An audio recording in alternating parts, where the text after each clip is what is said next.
Though not a native, as intimated by the chairman, I have visited a great many years ago the Sandwich Islands, that peaceful land, that beautiful land, that far-off home of profound repose and soft indolence and dreamy solitude, where life is one long slumberless Sabbath, the climate one long delicious summer day, and the good that die experience no change, for they but fall asleep in one heaven and wake up in another. And those boys have played baseball there, baseball, which is the very symbol, the outward and visible expression of the drive and push and rush and struggle of the rage and tear and booming 19th century. One cannot realize it. The place and the fact are so incongruous. It's like interrupting a funeral with a circus. Why, there's no legitimate point of contact, no possible kinship between baseball and the Sandwich Islands. Baseball is all fact. The islands are all sentiment. In baseball, you've got to do everything just right, or you don't get there. In the islands, you've got to do everything just wrong, or you can't stay there. You do it wrong to get it right. Or if you do it right, you get it wrong. There isn't any way to get it right but to do it wrong, and the wronger you do it, the righter it is. The natives illustrate this every day. They never mount a horse from the larboard side. They always mount him from the starboard. On the other hand, they never milk a cow on the starboard side. They always milk her on the larboard. It's why you see so many short people there. They've got their heads kicked off. When they meet on the road, they don't turn out to the right, they turn out to the left. And so, from always doing everything wrong end first that way, it makes them left-handed. Left-handed and cross-eyed. They are all so. When a child is born, the mother goes right along with her ordinary work without losing half a day. It's the father that knocks off and goes to bed till he gets over the circumstances. And those natives don't trace descent through the male line, but through the female. They say they always know who a child's mother was. Well, that odd system is well enough there, because there a woman often has as many as 6 or 7 husbands, all at the same time, and all properly married to her, and no blemish about the matter anywhere. Yet there is no fuss and no trouble. When a child is born, the husbands all meet together in convention in a perfectly orderly way and elect the father. And the whole thing is perfectly fair, at least as fair as it would be anywhere. Of course, you can't keep politics out. You couldn't do that in any country. And so, if 3 of the husbands are Republicans and 4 are Democrats, it don't make any difference how strong a Republican aspect the baby has got. That election is going Democratic every time. And in the matter of that election, those poor people stand at the proud altitude of the very highest Christian civilization. For they know as well as we that all women are ignorant, and so they don't allow that mother to vote. In those islands, the cats haven't any tails, and the snakes haven't any teeth. And what is still more irregular, the man that loses a game gets the pot. And as to dress, the native women all wear a single garment, but the men don't. No, the men don't wear anything at all. They hate display. When they even wear a smile, they think they are overdressed. Speaking of birds, the only bird there that has ornamental feathers has only 2.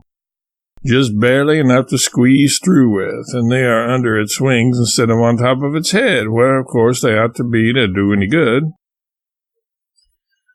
The native language is soft and liquid and flexible, and in every way efficient and satisfactory, till you get mad. Then there you are. There isn't anything in it to swear with. Good judges all say it is the best Sunday language there is. But then all the other 6 days in the week, it just hangs idle in your hands. It isn't any good for business, and you can't work a telephone with it.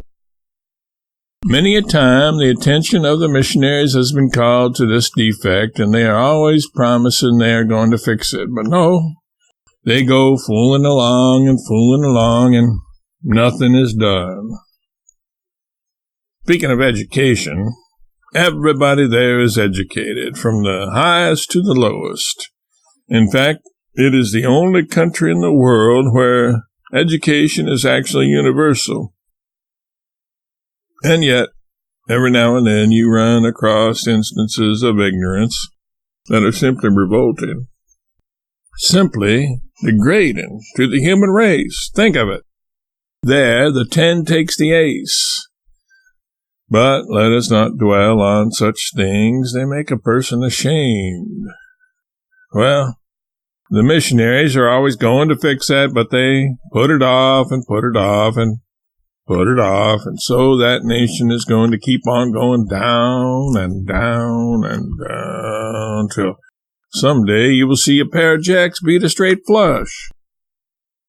Well, it is refreshment to the jaded, water to the thirsty, to look upon men who have so lately breathed the soft airs of those isles of the blessed, and had before their eyes the inextinguishable vision of their beauty. No alien land in all the world has any deep, strong charm for me but that one.